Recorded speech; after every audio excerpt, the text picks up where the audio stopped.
राज्यातील जवळपास 85,000 कृषी सेवा केंद्र चालक हे सोमवार 27 एप्रिल पासून बेमुदत संपावर जात आहेत। खरीपाच्या तोंडावरच आज सर्व कृषी सेवा केंद्र चालकांनी संपाला हाक दिलेला आहे। गेले 5 ते 6 वर्ष सातत्याने हे कृषी सेवा केंद्र चालक त्यांच्या प्रलंबित मागण्यासाठी शासनाकडे पाठपुरावा करत आहेत। याच संपाच्या अनुषंगाने आपण काही कृषी सेवा केंद्र चालकांना भेटत आहोत। आज आपल्यासोबत मलकापूर येथील ओंकार सबनीस एक युवा कृषी उद्योजक आहेत। आजपर्यंत तुम्ही कृषी व्यवसाय करत आहात, आज उद्यापासूनचा संप होतोय, या एकूण संपाबाबत आपली भूमिका काय आहे? गेली 10 वर्ष आम्ही या व्यवसायात आहे। जसे जसे नवीन नवीन बदल आहेत ते पण आम्ही स्वीकारायला तयार आहे, पण साथीसारख्या पोर्टलला आमचा कडाडून विरोध आहे। आमच्या संघटनेचा किंवा खताबाबतीत लिंकिंगला आमच्या संघटनेचा विरोध आहे। त्यामुळे आम्ही आमच्या संपावर उद्यापासून ठाम आहे। याबद्दल तुमच्या संघटनेची काही चर्चा झाली? उद्या काही ठिकाणी असं होणार आहे का की 100% संप आमचा यशस्वी होणारच? त्याबद्दल आमच्या अध्यक्षांची, राज्याचे अध्यक्ष असतील किंवा आमचे जिल्ह्याचे अध्यक्ष विनोद पाटील साहेब असतील, त्यांच्याशी चर्चा झाल्याप्रमाणे 100% आम्ही आमचा संप यशस्वी करणार आहे।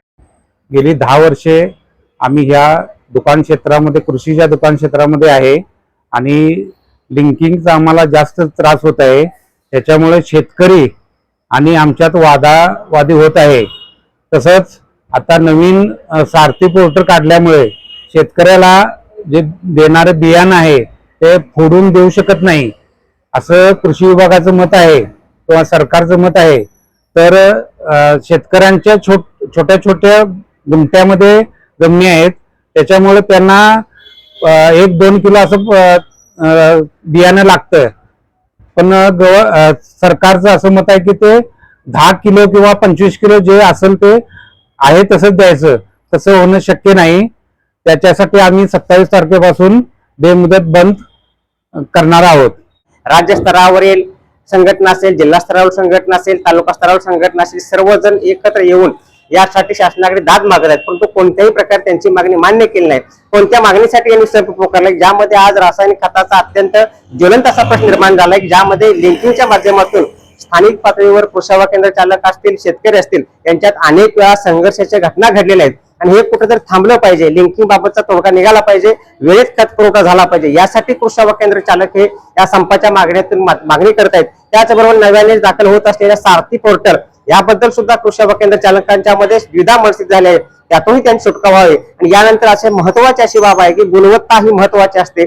ज्यावेळी कंपनीकडून बियाणं विक्रेत्यांच्या दुकानामध्ये येत आहे त्या ठिकाणी सॅम्पल काढली जाते आणि जर एखादी सॅम्पल अनधिकृत आला असेल, अवैध आले असेल, तर त्यामध्ये विक्रेत्याला आरोपी केलं जात आहे। संघटनेच्या वतीने ही मागणी केली जात आहे की संबंधित विक्रेत्याला आरोपी न करता त्यांना तुम्ही साक्षीदार करावं, कारण पॅकिंग ह्या कंपनीच्या स्तरावर होत असतं। अशा अनेक बाबीसाठी आज कृषी सेवा चालकांच्या संघटना, राज्य पहिली मापदा असेल, जिल्हा संघटना असतील, यांनी आज कृषी आयुक्त यांच्यासह स्थानिक पातळीवर सर्व जिल्हाधिकाऱ्यांना निवेदन दिलेलं आहे की आमच्या मागण्या मान्य कराव्या म्हणून। आणि म्हणून 27 एप्रिल सोमवार पासून हे सर्वजण संपात सहभागी होत आहेत।